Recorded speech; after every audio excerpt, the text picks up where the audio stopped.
Hey, everybody, and we are live with episode number 15 of Office Hours. I'm here with the hostess, I guess, with the mostest. Can I say that? Olivia PB? I don't know that I'm necessarily the hostess, but I will share with all of you that you may not realize this, but Olivia is the magic behind all of our live sessions. And it wasn't until recent that she said, hey, maybe I should get on there and help you out, Mike. I think she was telling me I was not able to handle it all myself. So she brought a lot of, I guess she said she softens up the episode a little bit, right? I try. Well, today's episode, if you're joining us, I really want to highlight one of our new partners, Defense Logistics Agency, DLA Finance. And what's exciting about this is that our team was brought in to support DLA Finance and bring in exceptional talent. And there's all kinds of roles that they have available in 5 or 6 locations around the country. Everything from accountants, people with 24 years of accounting, 24 hours of accounting classes, through financial analysts, financial systems analysts, and more. And so we are going to be setting up a skill bridge program for them, for people that are looking for GS civilian opportunities and want to get a few months to kind of hit the ground running and get their foot in the door. And the same thing, we're going to be helping market their direct hire opportunities in the GS civilian and doing some events and some marketing of their opportunities. So the exciting part about this is we're trying to work with them to not make it such a difficult process by connecting people in our community, service members, veterans, military spouses with them. And many of you should know that there are direct hire programs that they can use to bring in disabled veterans, and military spouses in a rapid hiring authority manner. So we're working with them on that. I encourage you to follow hiremilitary.us. And if you get a chance, follow me, Lucy Robinson, Amber Pitkin, and the team. We will be sharing a lot of these opportunities and more to follow on that. So, Olivia, over to you. I think you had the question of the day. Yeah, I do have a question of the day, but before we get into that, please say hi. Say hi to us in the chats. We love to see who's tuning in. I think Lucy has been the only brave one yet. So who else is there? Who's watching? Say hi. Let us know you're here. But I do have a question. I have a question of the day. Inquiring minds want to know. So have you ever gotten a referral for a job? Have you? Like, yes or no? Have you ever gotten a referral for a job? And was it helpful? Like, did it actually get you the interview? Did it get your foot in the door somehow? I would love to know. So, Mike, I know that you have gotten job referrals. So tell us a little bit about that. You've got some fun stories. Yeah, I mean, so a lot of people don't realize that referrals, if you get a referral from someone in the company, you are 11 times more likely to get a job. 11 times. And I'll share that when I was at EY, they were doing referrals. You would get a $3,000 to $5,000 bonus if you referred people and they got hired, usually 90 days after they've been hired or whatever. And I know that a lot of companies around the country have processes in place that require at least phone screens or interviews of qualified referrals from employees in the company. And that doesn't even count like the real referral, which is like, I know you, Olivia, you're a rock star. You fit great with our company. Hey, team, here's the resume. You should interview them, like the personal, qualified referral.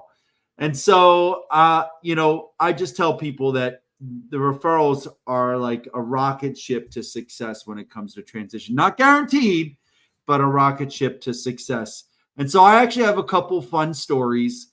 One was I got referred. I found a director of people operations role at Google while I was still Sergeant Major Quinn. I will tell you, I was patented unqualified for the role with my BS in liberal arts, no certifications, and no industry HR experience. But I knew someone at Google that put me in for a referral, and the recruiting had to talk to me.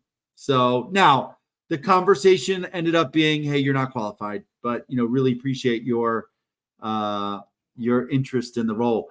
But one of the funny things that is the genesis of me talking about email accounts and how it affects your brand is when I sent the person doing the referral my resume, I had my Hotmail account as my email address. This is what I use for my personal stuff, Amazon, whatever. And she came back and said, yeah, I can't refer you for a director level role at Google with a Hotmail account. You need to have a Gmail account. And so I was like, point taken. Let me sign up for that Gmail account. I will never use Hotmail again for professional correspondence. And so that was that one. The other referral I got was from a friend that was a security consultant for the Patriots, the Crafts that own the Patriots, Gillette Stadium and all that. And he referred me to be the director of security for TD Garden, which is where the Celtics and Bruins play. And so I actually got to the interview for that one while I was still Sergeant Major Quinn as well. And interestingly enough, I kind of blew that interview. So I didn't get the job. I went in there like, I'm a Sergeant Major. I can answer all these questions. I was a director of security for White House Communications Agency. And afterwards, and looking back, I kind of think, oh my God, what was I doing? You know, like that was the worst interview prep I'd ever done. So I do recommend, you know, I can't say enough to you, although had I applied online for either of those roles, I never even would have gotten a conversation with the recruiter. And so just when you're able to put yourself in a position where you get face-to-face or on the phone with someone, hey, Todd, when you can get someone face-to-face or even on the phone and you can talk to someone, that's when those recruiters, that's when those hiring managers can say, wow, they really have talent. And the best and easiest way to do that is with someone in the company putting you in for the role. And just for those that don't know, Todd Sims, great leader, was the FORCECOM Command Sergeant Major and is now, I believe, a vice president at, I know I might butcher, like Milan Industries down in the Clarksville area, doing amazing things. I'm so excited to see him find a success. And he was the moderator for my panel last week that I was on. Well, he was the guest speaker for the panel, the transition panel at AUSA, and he really blew it away. So thank you, Todd, for your support and your continued support of our community. Olivia? Yeah. So before we get into our first topic, I have to know. So be honest, people. Who has a Hotmail? Who still has a Hotmail email? And better yet, better yet, who still has AOL? Because I see a comment we just got from Frank. He said he had an AOL email during his transition from the Navy. So, and look, we've got someone here with a Yahoo. So Yahoo, AOL. Hotmail, Earthlink. I had one of the generals and admirals say, what about Earthlink? And I'm like, oh my God, get rid of them all. No. I hear AOL and I immediately think, no. It's three letters, right, Mike? OLD. I didn't say that. When did you become this raw, Olivia, calling people old? We're all thinking it, man. We're all thinking it. All right. Let's get into our first question. So, Mike, you've said that mandatory TAP is the minimum requirement. So please clarify and tell us what you mean by that. Yep.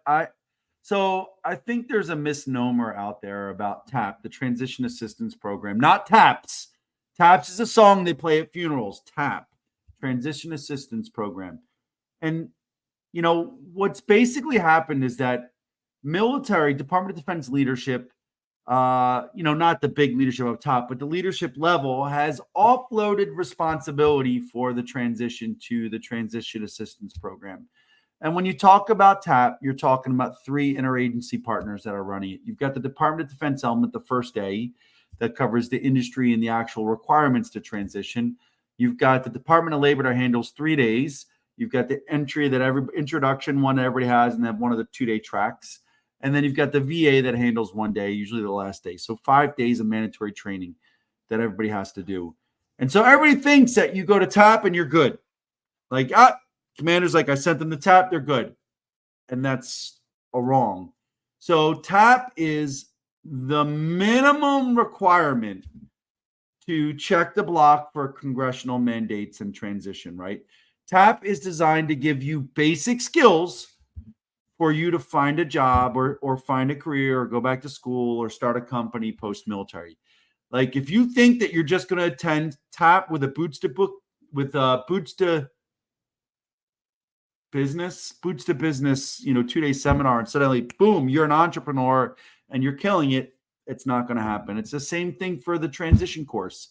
If you think you're going to go do a 2-day workshop that walks you through resumes, interviews, interview prep, applying online, salary negotiation, all that, and you're suddenly a go, we're good, you're wrong. And so what I tell people is TAP is the minimum standard that trains across the force at all levels for you to check the block.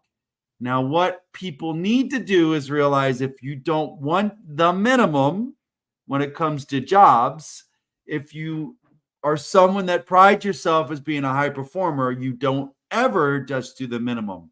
And so what I would recommend is a few things. One, do the first minimum course, right? Check the block, knock out all those mandatory requirements and get the basics. And then walk back into your transition center and say, what other classes and courses do you have available?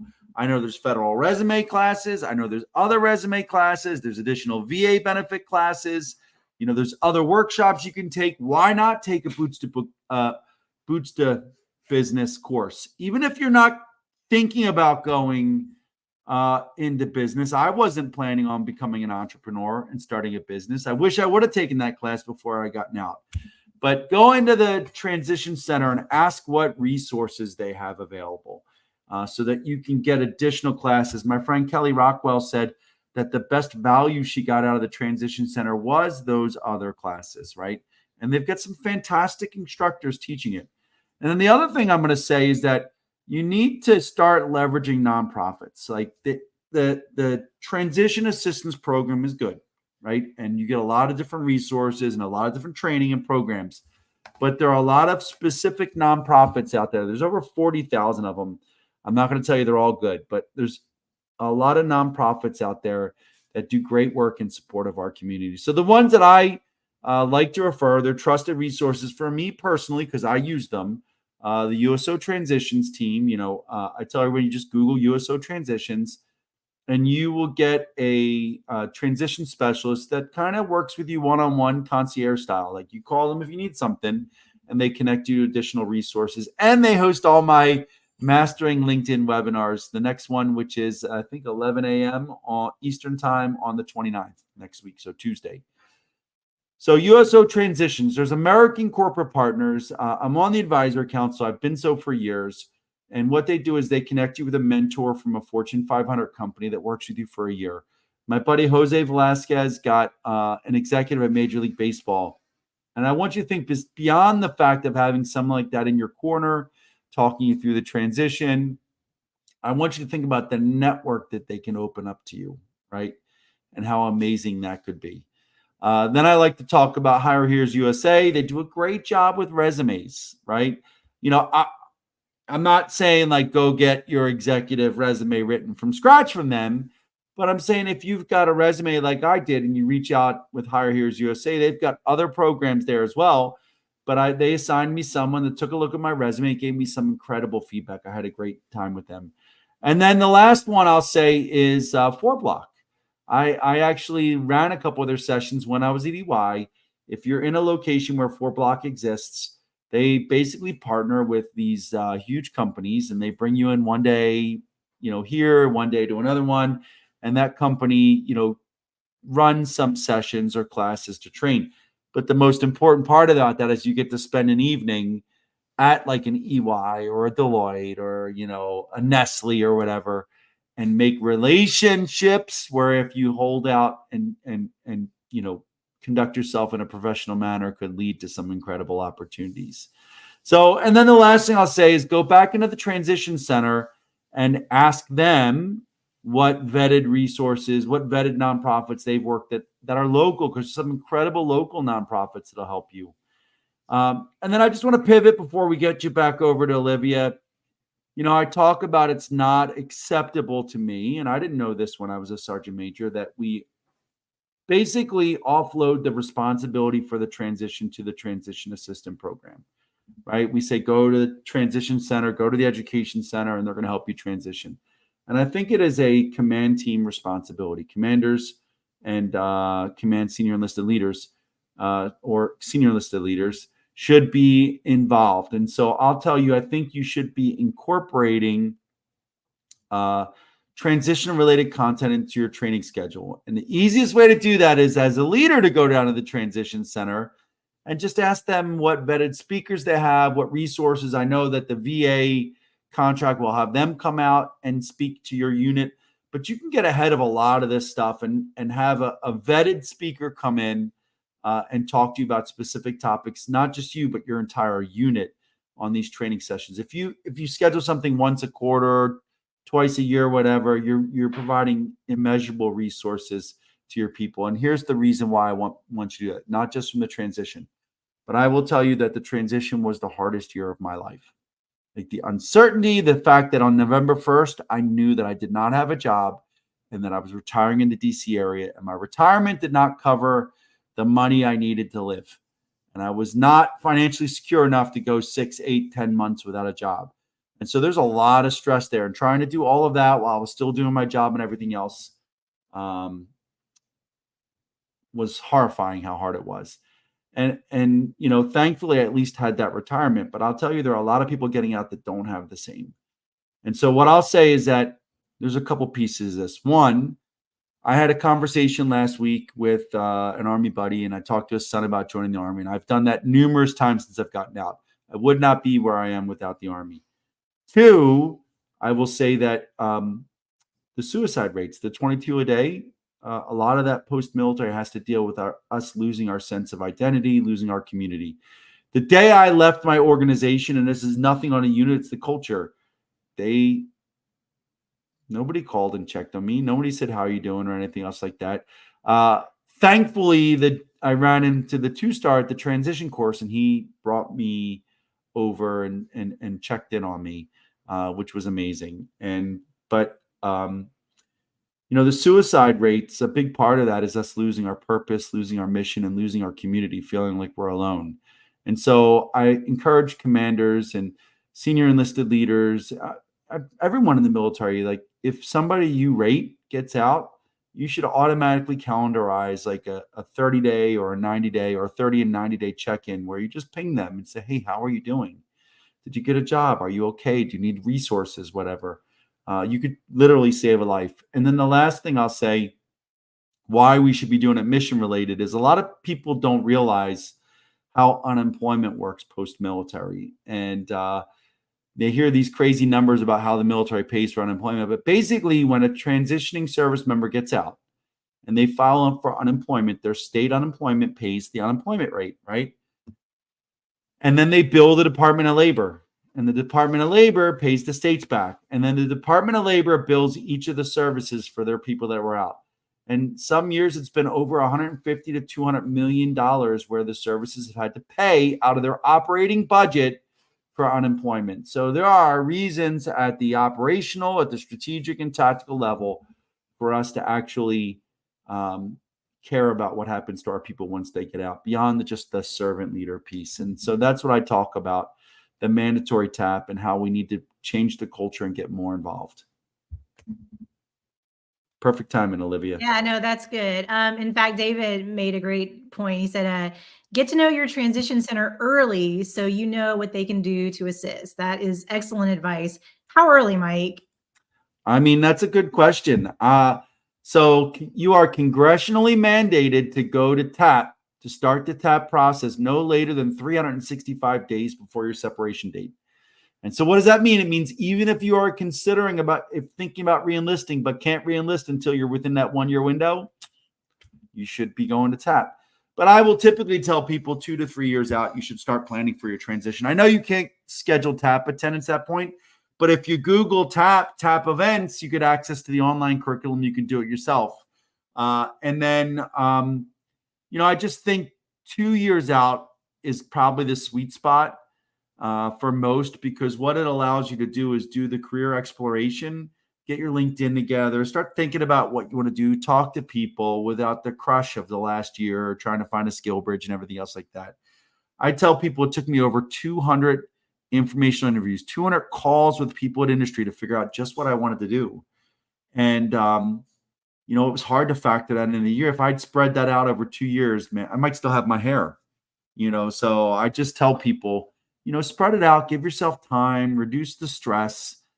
If you wait till you're 6 to 9 months out to do this, I mean, my God, if you're retiring and you've got 90 days of, terminal leave and 1 month of permissive TDY and you're applying 2 to 3 months, at the 7 month mark, you might be applying to jobs, right? You're already late. You don't have a resume. You don't know what you want to do. You haven't built a network. So you got to start way earlier than a year. Yeah, no, that's good. And then we have a couple of folks just emphasizing some of these great resources that are out there. Frank says, I can't thank ACP enough during my transition.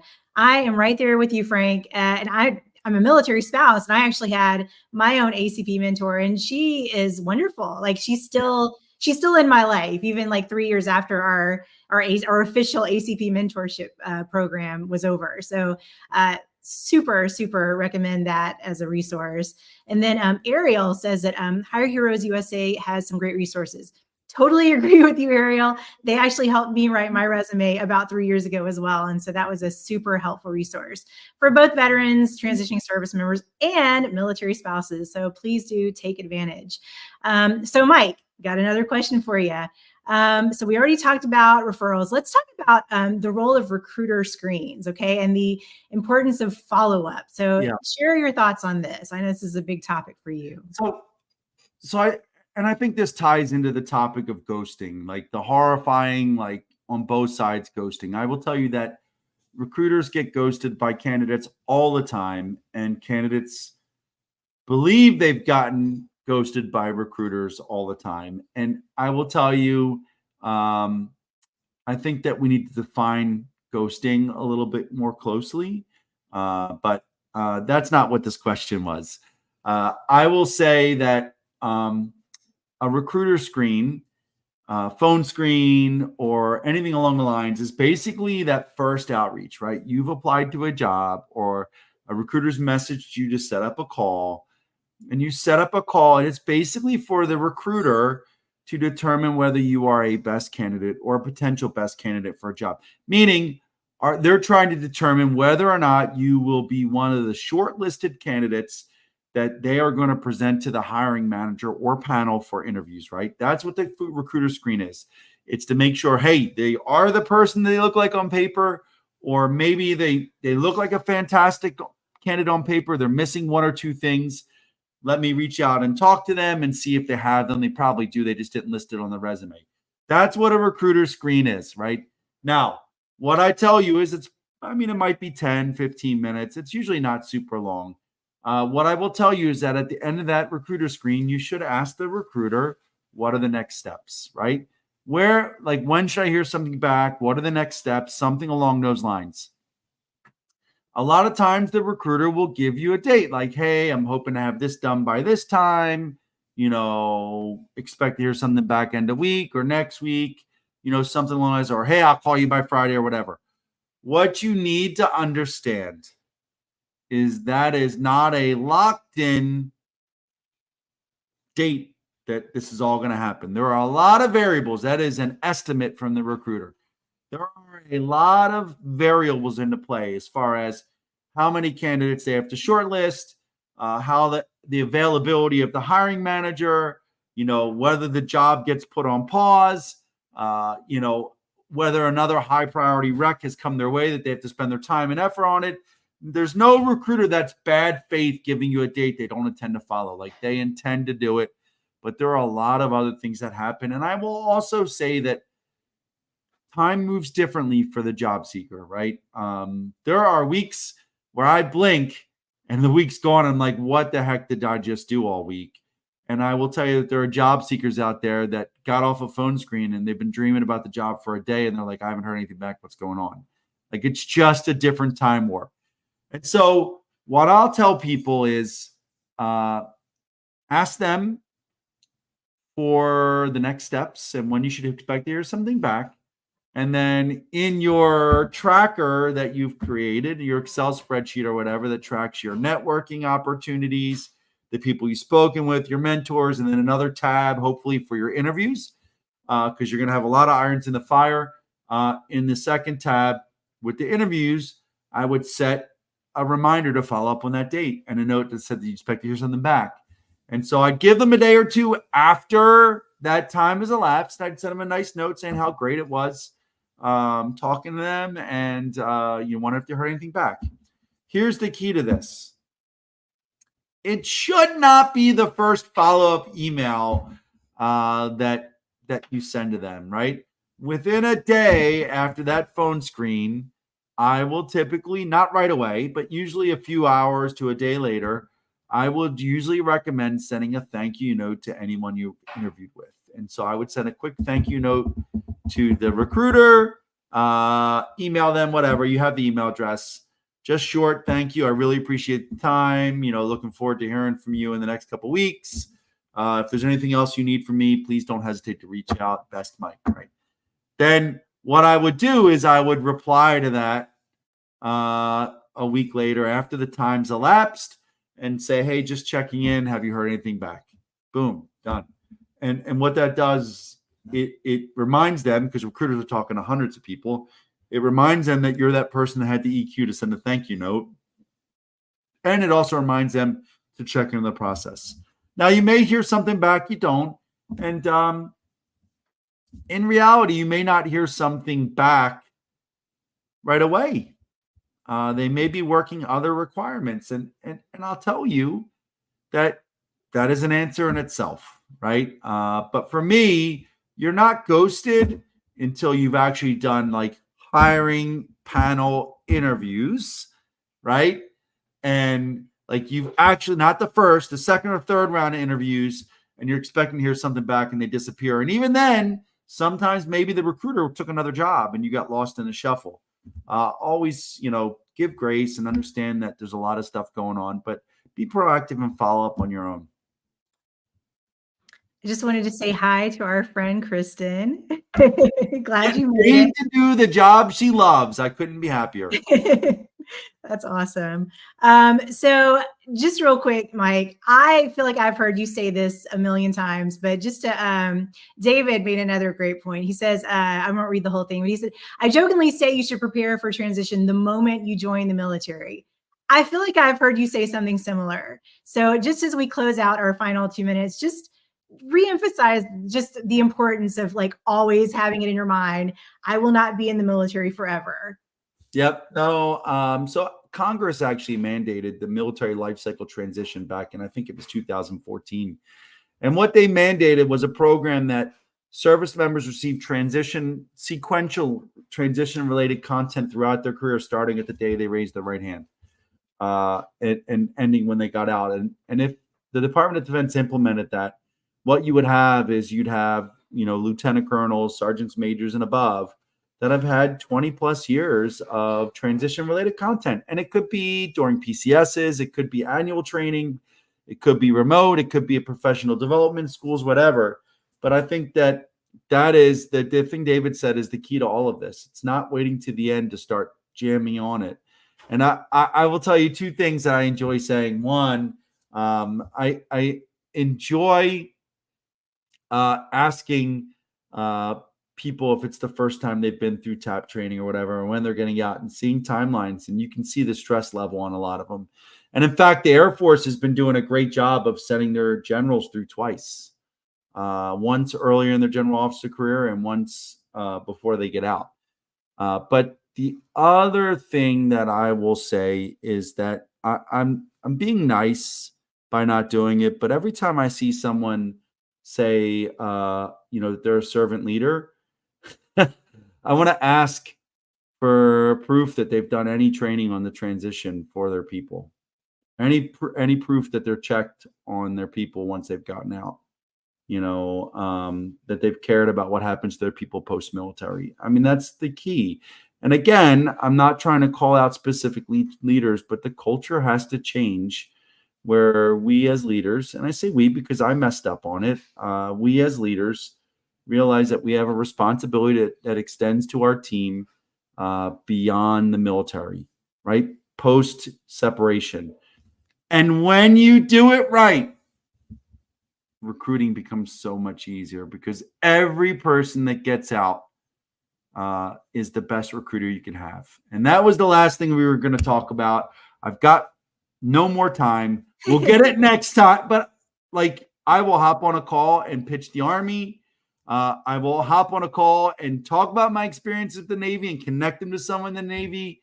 I will not explain the Marines. You're either born a Marine or not.